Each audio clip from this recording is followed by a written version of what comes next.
Hello, I'm Mario, and this is the Illusionist's Mindscape, my game AI final project. We'll get started right away and talk about a few of the features and mechanics. This is a third-person 3D puzzle game where your goal is to escape a hive mind of enemies to the exit gate of the level, which we can see over there at the end in green. The enemies form a hive mind, which means they can communicate the position of the player if they're aware of the player. Right now the wardens are coming back, so it's a little bit dangerous.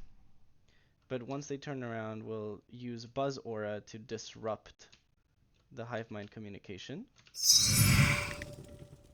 We'll see their line of sight becomes a different color, indicating that they're independent enemies and they can't communicate with each other.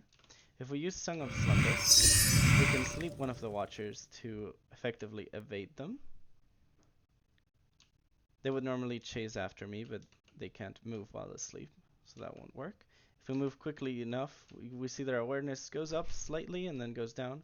Wardens are quite forgetful, so if they see you for a little bit, they'll forget rather quickly. Then we touched an Obliviousness membrane, which removes all your spells, and then touched a scroll, which allows us to learn a spell. Toxic Pool simply creates a small aura around you that slows down both the player and enemies. You'll see it get the slowness effect. The way to get around it is to slow down 3 of them and then allow the interim between them to allow you to cross into the other side.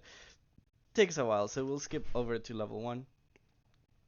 I also obviated this, but you can cast spells by pressing Control and then following the combination of keys. So for example, if I want to cast Toxic Pool, that's left down, right down, left left, or matter miasma motion, miasma matter matter.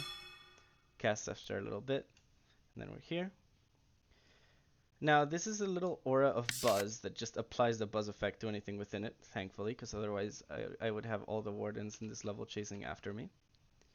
This watcher is kind of the main problem in this level. It'll be searching for me. The timer in this one is not 10 seconds like in the tutorial, it's 2 minutes. So I really don't want to be searched. Or at least I don't want to be found while this watcher doesn't have the buzz effect. So we'll move out of here rather quickly. Avoid detection. It detected me there, but that's okay. And move around over here where there's the next spell we need, again Song of Slumber. We'll avoid detection by this warden.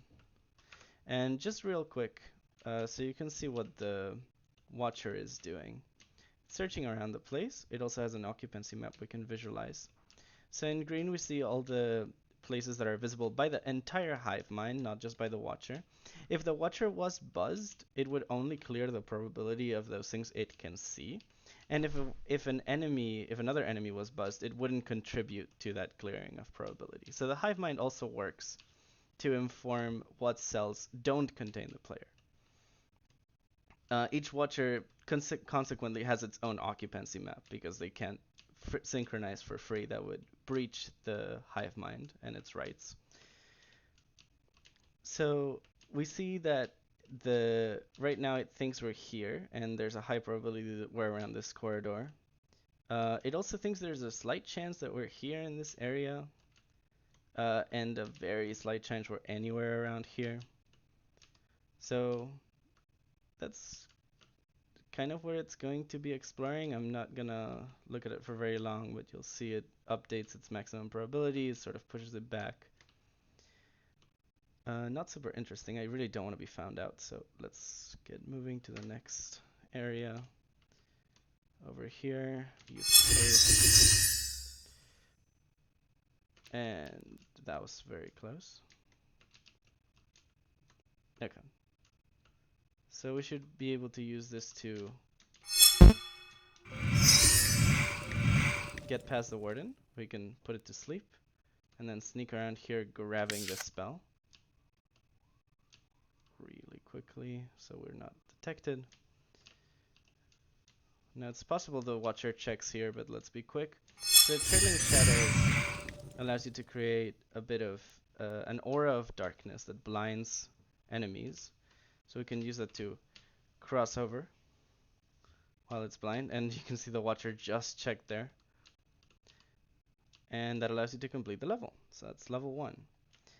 There's a lot of interplay between the enemies, the Hive Mind effects, and spells that I think is quite interesting.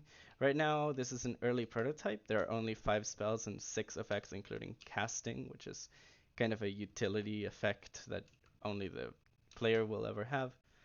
But I still think it adds a lot of, there are a lot of interesting features that could be added. And while this is just an early version, I still think it's quite a decent result for a relatively quickly put together project. So that was the Illusionist Mindscape. And with that, I'm going to end the video. Hope you enjoyed.